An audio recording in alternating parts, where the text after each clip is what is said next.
우리나라는 교육자치가 불가능한 국가라고 저는 생각합니다. 24년 3월 현재는 전체 시군의 57%가 굉장히 위험한 지역에 지금 진입하고 있습니다. 시민들의 그 간절한 요구에 대해서 교육행정이 응답하지 못했습니다. 72년에 애들 제일 많을 때 배치된 학교 체제를 가지고 지금 유지할 수 없습니다. 하나의 학교를 살리는 게 아니라 군 단위, 전체를 그림에 놓고 뭔가를 꾀해야 되겠다라고 생각합니다.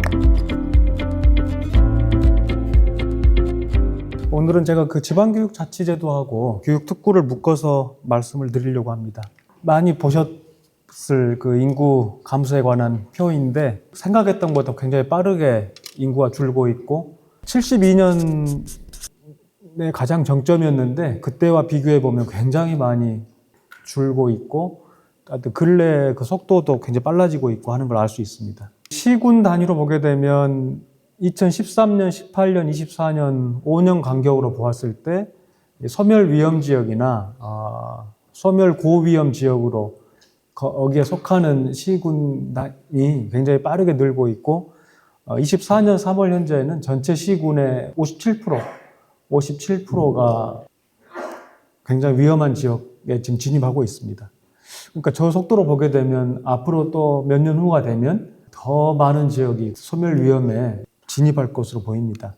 이거는 이제 읍면동으로 구분해 보는 건데 2013년에는 35.5% 정도의 읍면동이 소멸 위험 또는 소멸 고위험 지역이었는데 24년 3월에는 57.5%니까 오히려 읍면 단위로 보게 되면 훨씬 더 빠르게 그 지역이 바뀌고 있는 거죠. 군 단위로 보게 될 때보다 읍면 단위로 보게 되면 이 변화의 실상이 잘 드러나는 것 같습니다.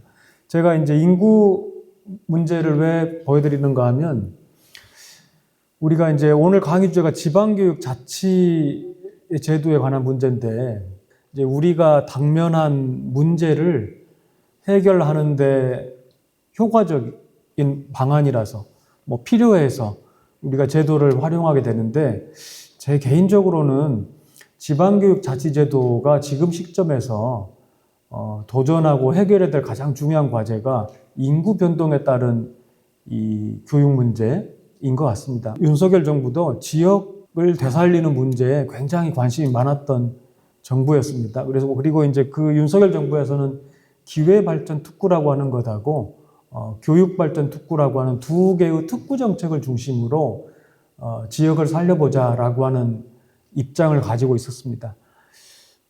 기회발전 특구는 근거법을 만들었고 비수도권 지역 전체를 기회발전 특구로 지정을 하고 투자 유치까지 어느 정도 받았는데 중간에 이제 정권이 중단됨으로써 사실은 좀 불확실해져 버렸죠. 반면에 교육발전 특구는 특구라고 하는 것은 사실은 반드시 특구에 관한 특별법을 갖춰야 됩니다. 특구라고 하는 게 일정한 지역에서 규제를 해제하고 사회적 실험을 하자는 시도이기 때문에 반드시 근거 법률이 필요한데 이 교육발전 특구는 근거 법률을 갖추지 못했습니다. 우리나라 지방교육 자치와 관련해서 선생님들하고 조금 몇 가지 고민해 보고 싶은 문제 제가 몇 가지 포인트만 잡아서 말씀드리려고 합니다. 저는 우리나라의 지방교육 자치의 특징을 약체화한 민주주의와 지역 없는 교육자치라고 하는 말로 저는 규정합니다. 약체화한 민주주의라고 하는 것은 뭔가 하면 시민들의 의사가 이 지방교육 행정에 반영될 수 있는 통로가 매우 약하다고 하는 것입니다. 제가 볼 때 교육감 주민직선제 시행 이후에 긍정적 변화 하나는 교직원이나 교육에 관련된 이해관계 집단들이 정책 과정에 참여할 수 있는 통로는 늘어난 것 같습니다. 그 점에서 민주화됐죠. 그런데 거기서 조금만 벗어난 시민들이 교육에 대해서 뭔가 이야기를 하고 싶다고 할 때는 그 통로가 막연한 것 같습니다. 여전히. 그 점에서 이제 약체화한 민주주의라고 하는 생각을 하고 있고 두 번째로는 지역 없는 교육자치라고 하는 것인데 여기 계시는 많은 선생님들 중에도 지방교육자치라고 또렷하게 말씀하시는 분보다는 교육자치라고 말씀하시는 분이 훨씬 많습니다. 그러니까 우리들의 의식 속에 지방이라고 하는 것 또는 지역이라고 하는 것은 그렇게 강하게 존재하지 않습니다. 그러니까 교육자치라고 하는 게 지역을 근거로 하고 또 교육활동이라고 하는 독립적 활동을 그 근거로 하는 두 개의 자치가 결합된 것인데, 후자는 우리들 머릿속에 상당히 강하게 새겨져 있지만 전자, 지역의 문제는 조금 약하다고 보입니다. 제가 책에다 조금 도발적인 말씀 썼는데, 우리나라는 엄밀하게 말하면 교육 자치가 불가능한 국가라고 저는 생각합니다. 자치라고 하려면 그 자치의 단위별로 임용이 돼야 되는데, 우리나라는 교사들이 국가공무원 신분을 가지고 있으니까 지역이랑 별 관계가 없습니다. 나의 신분이라고 하는 것이. 국가교육과정이라고 하는 게 굉장히 강하게 규정되어 있기 때문에 지역마다 특색 있게 교육활동을 한다고 하는 것도 사실은 매우 왜소한 형태로 나타나게 됩니다. 재정이라고 하는 게 매우 중요한데, 이를테면 충남교육청의 재정에도 아마도 제 생각에 75% 정도? 70에서 75% 정도는 중앙정부 이전 수입이기 때문에, 이를테면 충청남도가 이 산업적으로 어떻게 잘 되는가라고 하는 게 충남도의 교육하고 큰 관계가 없습니다. 아주 약간의 관계만 있을 뿐입니다. 그러니까 이런 일종의 제도적인 구조가 이 지역 없는 교육자치, 사실 또 더 나가면 자치를 불가능하게 만드는 구조와 연결되어 있는 것 같습니다. 그동안 이제 우리의 교육자치 그 담론의 중심은 일반 행정으로부터 교육 행정의 분리, 독립이라고 해서 그게 사실은 뿌리가 깊습니다. 해방 직후부터 해서 지금까지 계속 이어져 있고, 이렇게 일반 행정하고 교육 행정을 분리해서 운영하는 나라는 전 세계적으로 보면 한 3개 정도 있는 것 같습니다. 미국의 일부하고 일본하고 한국하고, 지금 충남도교육청 건물하고 충남도청 건물을 분리돼 있잖아요. 제도가 분리된 걸 상징적으로 보여주는데, 이런 나라는 사실은 많지 않습니다. 일본만 가도 도쿄 도청 건물 안에 몇 개의 층을 도쿄도 교육위원회가 사용하는 그런 구조입니다. 이 분리형 교육 자체에 장점도 있고 단점도 있어요. 이를테면 우리가 이런 제도를 취하게 된 역사적 배경이 있습니다. 우리가 한때 1950년대, 60년대 초에 통합형 자치를 해본 적이 있어요. 이를테면 군수가 그 군의 교육 행정까지 모두 관할해 봤던 적이 있습니다. 근데 그때 어떤 일이 있었는가 하면, 그 당시에도 교육비 특별회계라고 하는 교육에만 써야 되는 돈을 따로 빼놨었는데, 그 군수들이 그 교육비 특별회계에서 돈을 꺼내가지고 일반 행정에 막 써버렸어요. 교육이 굉장히 어렵게 돼버렸어요.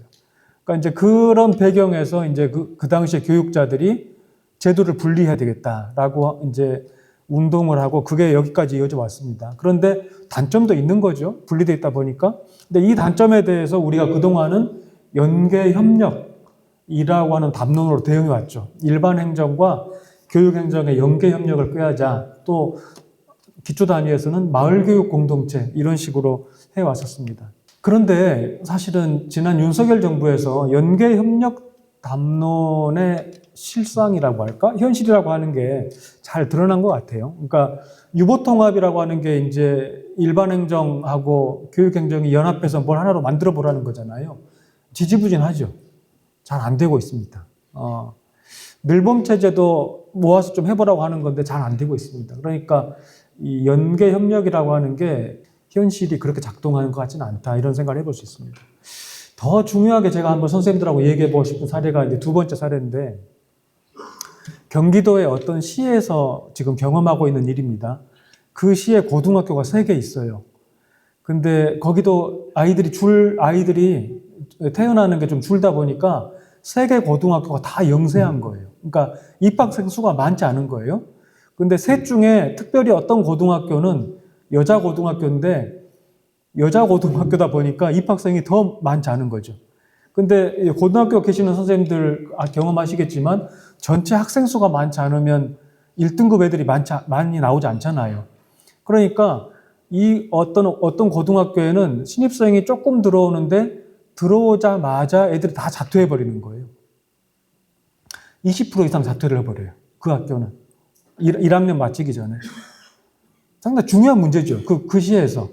그 시에서 어떤 고등학교 아이들이 한 20% 자퇴한다고 하는 건 굉장히 중요한 문제입니다. 그래서 시민들이 고등학교 이거 좀 바꿔야 되는 거 아니냐라고 막 요구를 해요.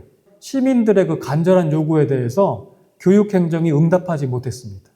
못하고 있습니다. 그래서 어떤 일이 벌어졌는가 하면 시민들이 시장을 찾아갔어요. 시장을 찾아가서 뭐라도 해라. 고등학교 이렇게 두면 안 된다라고 하니까. 근데 시장은 자기 관할은 아니잖아요. 관할이 아니라서 어떻게 하기는 어려운데 시민들이 하도 뭐라고 하니까 시장이 정책연구를 발주했어요. 시청의 돈으로. 저는 이 문제를 조금 우리가 깊이 고민할 필요가 있다고 생각합니다. 지역의 교육 문제가 출생이 막 줄고 또 인구가 계속 이동하잖아요. 인구가 이동하다 보니까 72년에 애들 제일 많을 때 배치된 학교 체제를 가지고 지금 유지할 수 없습니다. 지금 굉장히 전국적으로 학교 재배치 같은 게 매우 중요한 시점입니다. 매우 필요한 시점인데 지금의 우리 교육 행정이 거기에 얼마나 지금 잘 대응하고 있는가. 좀 이런 고민 해야 된다고 생각합니다. 아마 이런 배경이겠지만 올 6월에 치러진 대통령 선거 당시에 교육자치와 일반자치 통합해라라고 하는 압력이 굉장히 강했습니다. 그리고 관련해서 그 지방교부세 문제하고 지방교육 재정 교부금 문제도 제도를 바꿔야 된다라고 하는 이야기도 굉장히 강합니다. 선거 끝나고 나면 아마 이 압력이 굉장히 강하게 들어올 것 같습니다. 올해 8월에 있었던 지방교육 재정 교부금하고 교부세를 통합하면 어떤가라고 하는 논의가 잠깐 떠올랐던 적이 있습니다. 그러니까 사실 지금 현재의 지방교육 제도라고 하는 것이 상당히 불안정성을 가지고 있다고 볼 수 있습니다. 이재명 정부에서 지역 발전 관련해서 5극 3특 전략이라고 하는 전략을 펴고 있습니다. 이제 우리는 수도권 1극 체제잖아요. 수도권 1극 체제를 5개의 극과 기존에 존재하는 3개의 특별자치도로 이렇게 재편해서 좀 균형 있게 발전시켜보자라고 하는 겁니다. 이것은 이제 우리가 그동안 해왔던 17개 시도별로 뭔가를 하는 것과는 좀 방향을 달리 하는 것입니다. 여기에 뭘 하려고 하는가 하면 첫 번째로 초광역 특별행정자치단체 구성하려고 합니다. 그래서 이를테면 충청정부연합이라고 할까요? 충청연합정부? 이런 걸 하나 만들려고 아마 그런 논의를 지금 하고 있고, 두 번째로는 이제 지역 발전에서 아무래도 산업이 매우 중요하니까 기존 제조업의 AX, 그러니까 그 인공지능 전환, 디지털 전환 이런 거 해보려고 합니다. 충남의 경우에는 산업단지 굉장히 많이 있잖아요. 산업단지 굉장히 많이 있는데 이 AI 결합해가지고 이 기존 제조업을 전환시키는 거 이런 일을 굉장히 강하게 하려고 하고 이 부분을 지원하려고 하는 지원 조직을 좀 잘 만들려고 하는 논의를 하고 있습니다. 그 다음에 기존에 있던 제조업 말고 미래 성장 산업이라고 해서 이른바 미래 먹거리라고 하는 산업을 극별로 하나씩 어떻게든 해보자라고 하는 이야기하고 있죠. 가장 최근에 지금 뭡니까 두드러진 변화는 전라남도권에 바람 좋고 햇볕 좋고 그러다 보니까 아리백 산단이 거기에 만들어지고 그쪽에다가 지금 집적되는 게 나타나고 있잖아요. 그런 변화 있는 것 같습니다. 그 다음에 이제 많이 저희가 들어보셨을 서울대 10개 만들기하고 그 라이즈라고 하는 이 지역 대학 체제를 통해서 이제 인력을 공급하자. 그게 극별로 이런 논의. 그 다음에 광역 교통망 형성이라고 해서 이를테면 충청권 전체에 빨리빨리 이동할 수 있는 뭐 광역철도라든가 BRT라든가 이런 것들을 만들자라고 하는 논의. 그리고 이 지역 정주 여건 개선이라고 해서 교육 특구를 포함해서 이를테면 충청권에 새로운 산업체가 집적된다고 할 때 그분들이 만족할 수 있는 교육 체제를 만들자고 하는 것, 이런 것들이 대체로 이제 5극 3특 관련해서 논의되는 상황입니다. 이런 거 생각해 봐야 될 것 같아요. 지금은 충남교육청이 지금 존재하는데 만약에 초광역 행정부가 구성되는 경우에 충청연합정부가 구성되는 경우에 충남교육청이 어떻게 될까? 사실 고민해야 될 과제입니다. 아마 이런 문제가 조만간 현실적인 문제가 될 것 같습니다.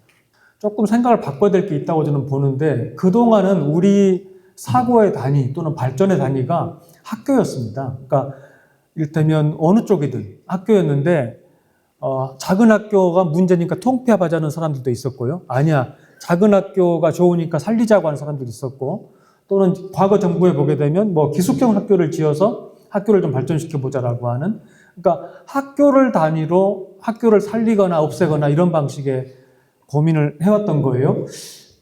뭐 성과도 있고 한계도 있었죠. 그런데 전체적으로 보면은 우리가 이렇게 한 20년 해왔는데 지역 교육이 전체적으로 나아진 것 같지 않습니다.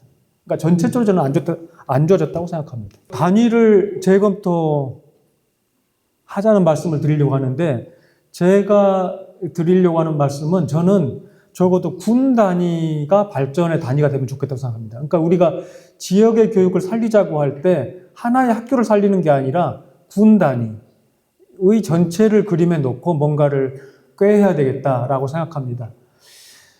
우리가 지방교육 자치 얘기를 하면 자꾸 사람들이 교육감 선출 방식의 변화를 얘기를 해요.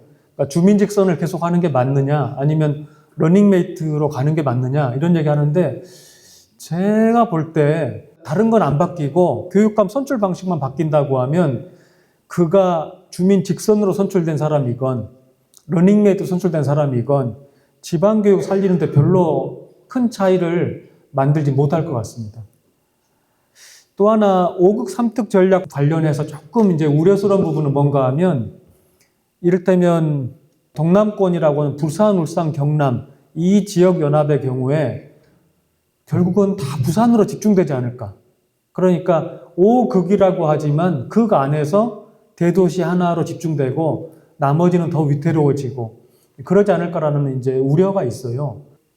그런 점에서 저는 군 단위의 고민을 좀 했으면 좋겠는데, 현실을 좀 냉정하게 보면 이렇죠. 냉소적으로 보면 교육장들께서 오래 근무하지 않습니다. 그러니까 적어도 이 지역의 이 군의 교육을 살리는 게 나한테 굉장히 중요한 과업이다라고 생각하지 않는 것 같습니다. 교사들 중에 일부는 굉장히 헌신적인 분도 계시지만 어떤 분들은 정거장으로 여기는 교사들도 많이 계시죠.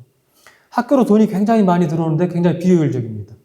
농촌학교 돈은 굉장히 많은데 효율적이지 않습니다. 이런 현실을 어떻게 바꿀 것인가에 대한 고민이 필요한 것 같습니다. 제가 이제 책에도 쓰고 했지만 군에 저는 학교를 재배치해 주는 게 매우 중요한 과제라고 생각합니다. 그래서 이를테면 초등학교 같은 경우에 과거와 같은 통폐합보다는 그 학교는 존치하는데 아이들이 많이 줄어드는 지역의 경우에는 1학년부터 4학년까지만 교육하는 학교로 남겨두는 것이고요. 그 학교에서 5학년 아이가 되면은 읍내에 있는 거점 학교로 이렇게 통학할 수 있도록 해주자는 겁니다. 학교를 없애지는 말자는 겁니다. 왜냐하면 학교를 없애버리면 그 지역으로는 더 이상 젊은 사람들이 절대 유입되지 않기 때문에. 그러나 현실적으로 자료를 보면은 4학년에서 5학년 올라갈 때 많이 이사 갑니다. 이 부분은 바꾸자는 겁니다. 중등학교는 좀 통합할 필요가 있을 것 같습니다. 이를테면 고등학교가 지금 너무 왜소하기 때문에 이를테면 어떤 지역의 경우에는 고등학교 하나만 있어도 되지 않을까 하는 생각이 드는 것도 꽤 있습니다. 공사립학교 이렇게 붙이자는 겁니다. 사립학교들이 있는 데들이 있기 때문에 그 과소 사립학교들은 해산할 수 있는 제도를 만들어줘야 될 것 같습니다. 이를테면 해산 장려금 같은 걸 줘서 해산할 수 있도록 해주고 붙여서 공립학교 통합하자고 하는 것이고요. 교원 임용 관련해서는 적어도 일부의 교사는 팀 단위 교원을 임용할 수 있도록 해주자. 이를테면 학교를 바꾸려고 할 때 가장 중요한 자원은 교사인데 교사가 개인으로 오면 힘이 없고 적어도 3명 정도가 이렇게 팀으로 올 수 있도록 하면 이렇게 으쌰으쌰 해가지고 바꾸는 면이 있어요. 그리고 이제 교장의 리더십 문제, 이걸 좀 결합시켜서 해보자고 하는 것이고, 아마 이런 학교에서는 학교 운영 방식이 도시학교랑 많이 다를 것 같습니다. 이를테면 뭐 365일 열린 학교가 될 수 있겠고요. 정말 사교육 없는데 프로그램이 풍부한 학교 될 수 있겠고, 근데 이렇게 하려고 하면 교사 인력만으로 부족하기 때문에 인력이 추가돼야 되고 돈이 조금 필요합니다. 그래서 재정 지원이 필요하고, 아마 군 단위에서 이 일을 다 잘 하려고 하면 교육장이 상당한 권한을 가지고 있어야 합니다. 인사권이든 재정에 관한 권한이든. 그래서 그 점에서 보게 되면 교육장 선임 방식의 변화가 필요해서 공모제라든가 또는 주민직 선출이라든가 이런 방식으로 바꿀 수 있을 것 같습니다. 그래서 현실적으로 어떻게 하면 좋겠는가 하면은 2005년 올해 이제 몇 달 안 남았는데 올해 교육 특구 관련 법률을 제정하거나 개정해서 빠르면 내년도 교육 지방선거 때 일부 지역에서 교육장 공모제를 도입하고 그 다음에 아까 말씀드린 사립학교 해산 문제라든가 뭐 이런 문제에 대한 특례를 좀 다 만들어서 운영하면 어떻겠는가.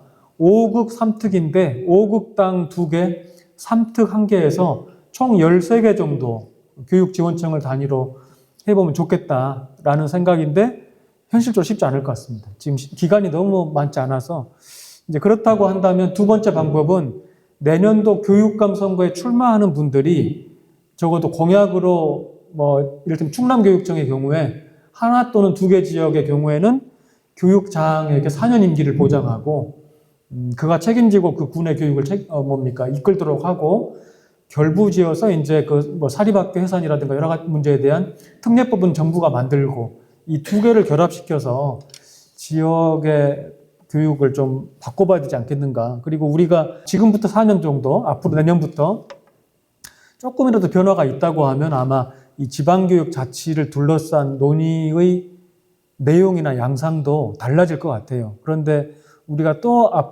다음 4년을 또 호송하게 되면 이 제도가 왜 필요한가라고 하는 제도 효능에 대한 그 의심이 더 깊어지지 않을까 이런 생각을 합니다. 여기까지 말씀 마치겠습니다.